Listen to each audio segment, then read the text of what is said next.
Welcome welcome to education hub. आज हम लोग पढ़ेंगे 11 तारीख को जितने भी क्वेश्चन पूछे गए हैं एसएससी जीडी में, सभी शिफ्ट के क्वेश्चन यहाँ पर हम करा रहे हैं आपको। ठीक, उसके बारे में हम लोग पढ़ेंगे। ठीक, जो भी हमारे चैनल पे नए हैं वो हमको लाइक करें, सब्सक्राइब करें और शेयर कर दीजिए। और इसी प्रकार से जीडी का भी एग्जाम चल रहा है, इससे रिलेटेड जितने भी क्वेश्चन हमारे पास आ पा रहे हैं सही और ऑथेंटिक, उतने ही क्वेश्चन को करा पा रहे हैं। ऐसा नहीं कि कहीं से भी कोई क्वेश्चन हमको दे दे, उस सारी जांच पड़ताल कर ही हम करा रहे हैं। चलिए स्टार्ट करते हैं इसी के साथ। साहित्य परवेज खान ने किस वाद्य यंत्र से संबंधित है? तो ये आपको सितार वादक है। साहित्य परवेज खान कौन से सितार वादक है? कौन सा अनुच्छेद द्विसदनीय संसद का अनुमोदन करता है? तो ये आपको 79 के तहत आता है। किसके तहत? तो अनुच्छेद 79 के तहत आता है। तारीख फिरोज शाही के लेखक कौन है? तो ये आपको जियाउद्दीन बर्नी है। कौन है तारीख के फिरोज शाही के लेखक? तो ये आपको जियाउद्दीन बर्नी है। ठीक, नेक्स्ट। ओलंपिक ध्वज में कितने छल्ले होते हैं? तो 5 छल्ले होते हैं। ठीक, 5 छल्ले होते हैं ओलंपिक ध्वज में। कितने? तो 5 छल्ले होते हैं, जिसमें से पीला जो रहता है वो एशिया को डिनोट करता है। पीला जो रंग होता है छल्ले का वो किसको डिनोट करता है? तो एशिया को। और ये पांचों छल्ले जो होते हैं ये आपको 5 महादेश को या 5 महादेशों को क्या करते हैं? ये डिनोट करते हैं। ठीक, यानी 5 महादेशों का ये प्रतीक बताते हैं। और इनका जो ओलंपिक ध्वज का पृष्ठ होता है वो सफेद रंग का होता है। नेक्स्ट। 1932 में हरिजन सेवक संघ की स्थापना किसने किया था? तो महात्मा गांधी ने किया था 1932 में। ठीक, नेक्स्ट आते चीनी यात्री हेनसांग किसके शासनकाल में आया? तो हर्षवर्धन के काल में आया था। छत्तीसगढ़ का बेला डीला किस खनिज के लिए प्रसिद्ध है? तो लौह के लिए। बेला डीले की खाने कहाँ पर है? तो छत्तीसगढ़ में। और किसके लिए प्रसिद्ध है? तो ये आपको लौह के लिए। हेमिस महोत्सव कहाँ का है? तो हेमिस आपको लद्दाख का है। हेमिस महोत्सव कहेगा कहाँ का? तो ये आपको लद्दाख का। नेक्स्ट क्वेश्चन पे आते हैं हम लोग। संविधान का अनुच्छेद 49 किससे संबंधित है? तो राष्ट्रीय स्मारक से संरक्षण से है। ठीक, राष्ट्रीय स्मारक संरक्षण से संबंधित है। कौन सा? तो अनुच्छेद 49 कहेगा। नेक्स्ट आते हैं। और अनुच्छेद 40 कहेगा यहाँ पर, तो ये किस में आ गया? तो अनुच्छेद 40 आपको कहेगा तो ग्राम पंचायतों से है। प्रीवियस क्लास में पूछे जा चुके हैं, तो ये सभी अनुच्छेद देख लीजिएगा। नेक्स्ट। आर वैशाली किस खेल से संबंधित है? तो ये आपको शतरंज से संबंधित है। मौर्य साम्राज्य का संस्थापक कौन था? तो चंद्रगुप्त मौर्य थे। ठीक, मौर्य साम्राज्य के संस्थापक कौन थे? तो चंद्रगुप्त मौर्य थे। 322 में ये क्या? तो गद्दी पर बैठे थे। नेक्स्ट। 1950 में सुप्रीम कोर्ट के जज की संख्या कितनी थी? तो देखिए 1950 में सुप्रीम कोर्ट के जजों की संख्या कितनी थी? तो ये 8 थी। अभी कितने जज हैं सुप्रीम कोर्ट में? तो ये आपको 33 हो गए और एक मुख्य न्यायाधीश 34। नेक्स्ट आते हैं। 2024 में यूपीएससी के अध्यक्ष कौन है? तो ये आपको प्रीति सूदन है। कौन बनी है? तो प्रीति सूदन बनी है। क्रस्ट। ठीक, क्रस्ट किसका बना हुआ रहता है? तो ये आपको सिलिका एल्युमिनियम का बना हुआ रहता है। सबसे ऊपरी परत क्रस्ट होता है।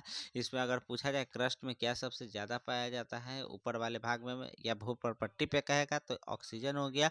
और इसमें कहेगा तो ये आपको सिलिकॉन सबसे ज़्यादा पाया जाता है। उत्तर पूर्वी राज्यों में सबसे अधिक साक्षरता किसकी है? तो ये आपको मिजोरम की है। उत्तर पूर्वी राज्यों में सबसे अधिक साक्षरता मिजोरम की। और भारत में किस राज्य की साक्षरता सबसे अधिक है? तो ये आपको केरल हो गया। कौन सा हो गया? तो ये आपको केरल। नेक्स्ट आते हैं हम लोग। थाईपुसम में त्योहार किस राज्य का है? तो थाईपुसम कहेगा तो ये आपको तमिलनाडु का है। थाईपुसम त्योहार किसका है? तो ये आपको तमिलनाडु राज्य का है। नेक्स्ट आते हैं। रुक्मणी देव अरुण डेला किस नृत्य से संबंधित है? तो रुक्मणी अरुणडेला किससे? तो ये आपको भरतनाट्यम से संबंधित है। किससे संबंधित है? तो भरतनाट्यम। देखिए नृत्य वगैरह से बहुत सारे क्वेश्चन आते रहते हैं और ये क्या है? तो सांस्कृतिक और इसके ऊपर बहुत ध्यान देता है। एसएससी का जो भी एग्जाम होगा जीडी खास तौर पर इस पे क्या है? तो सांस्कृतिक पे ध्यान दिया गया है। इसी कारण ये सभी नृत्य से जितने भी संबंधित लोग हैं उनके बारे में पढ़ कर जाइएगा। नेक्स्ट क्वेश्चन आते हैं हम लोग।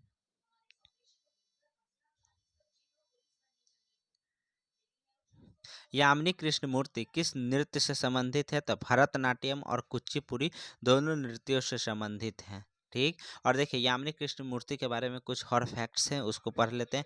पद्म श्री इनको कब दिया गया था? तो 1968 में। पद्म भूषण कहेगा तो 2001 में दिया गया था। ठीक, पद्म विभूषण कहेगा तो 2016 में। संगीत नाटक अकेडमी 1977 में। तो याद रखिए संगीत नाटक अकेडमी 1977। पद्म श्री कहेगा तो 1968 में, पद्म भूषण कहेगा 2001 में, विभूषण 2016 से इनको नवाजा गया था। किस नृत्य से संबंधित है? तो ये भरतनाट्यम और कुचिपुड़ी दोनों नृत्य से संबंधित है। 2011 की जनगणना में सबसे कम में केंद्र जनसंख्या किस केंद्र शासित प्रदेश की है? सबसे कम तो ये आपको लक्षद्वीप की है। किसकी है? तो ये आपको लक्षद्वीप की है। किसकी है? तो लक्षद्वीप की सबसे कम क्या है? तो केंद्र शासित प्रदेश में जनसंख्या है। नेक्स्ट आते हैं उच्च न्यायालय के मुख्य न्यायाधीश से और न्यायाधीशों की नियुक्ति किसके द्वारा की जाती है? तो ये आपको की जाती है भारत के राष्ट्रपति इसकी नियुक्ति करते हैं। और किसके अनुच्छेद 217 के तहत करते हैं। 217 में लिखा गया है कि राष्ट्रपति जो है क्या, तो जिस राज्य में करना है उस राज्य के राज्यपाल से सलाह मशवरा कर सकते हैं, ठीक, इनकी नियुक्ति के लिए। नेक्स्ट आते हैं मयूरभंज छौ किस राज्य का लोक नृत्य है? तो ये आपको उड़ीसा का लोक नृत्य है। मयूरभंज छौ कहेगा उड़ीसा का। छौ नृत्य जो होता है 3 शैली में आता है। पहला आता है उड़ीसा का सरायकेला शैली आ गया, दूसरा आ गया उड़ीसा का मयूरभंज शैली आ गया, और तीसरा आपको आता है, ये आपको तीसरा आ जाएगा पश्चिम बंगाल। पश्चिम बंगाल का क्या है? तो पुरुलिया छेरी। वही मयूरभंज छौ कहेगा तो कहाँ पर ये आ गया?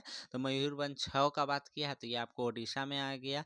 3 शैली होता है, झारखंड, ओडिशा और पश्चिम बंगाल। झारखंड में कौन सी शैली पाई जाती है? तो झारखंड में आपको पाई जाती है सरायकेला छौ, उड़ीसा में मयूरभंज छौ, और पश्चिम बंगाल में क्या है? पुरुलिया छौ पाया जाता है। नेक्स्ट क्वेश्चन पे आते हैं। साल 1930 में दांडी मार्च का नेतृत्व किसने किया था? तो महात्मा गांधी ने किया था। भारतीय संविधान सभा में साल 1947 में कुल कितने सदस्य थे? तो 389 सदस्य थे। भारत के वर्तमान केंद्रीय कैबिनेट के पंचायती राज मंत्री कौन हैं? तो ये आपको श्री राजीव रंजन सिंह उर्फ ललन सिंह को बनाया गया है। नेक्स्ट, टेनिस में सर्व करने का लिमिट कितना होता है? तो इसकी कोई सीमा नहीं, कितने बार भी हम लोग सर्व कर सकते हैं, ठीक। मौर्य दरबार में कौन सा यूनानी राजदूत आया था? तो ये आपको मेगास्थनीज आया था। ये किसका राजदूत था? तो किसके राजदूत के रूप में ये बनकर आया था मौर्य दरबार में? तो ये आया था सेल्यूकस निकेटर के राजदूत बनकर ये आया था। 2020 में जन्म दर रिपोर्ट कितनी थी? तो जन्म दर रिपोर्ट 19.5 थी 2020 में। नेक्स्ट, किस व्यक्ति ने 15 अगस्त 1947 को भारत की स्वतंत्रता के अवसर का जश्न मनाने के लिए लाल किले पर शहनाई बजाई थी? तो ये आपको बिस्मिल्लाह खां थे, शहनाई वादक बिस्मिल्लाह खां। नेक्स्ट आते हैं रेडियो तरंगों की खोज किसने किया है? तो ये आपको हेनरिक हर्ट्ज ने किया है। कब? 1880 के दशक में इन्होंने क्या किया? रेडियो तरंगों की खोज की थी। नेक्स्ट आते हैं हम लोग, पंडित भोलानाथ प्रसन्ना किस वाद्य यंत्र से संबंधित है? तो ये आपको बांसुरी वादक है। किससे संबंधित है? तो बांसुरी वादक है। 1861 में ब्रिटिश सरकार ने कौन सा अधिनियम बनाया था? तो ये आपको भारतीय परिषद अधिनियम बनाया था। चलिए दोस्तों, आज के लिए बस इतना ही।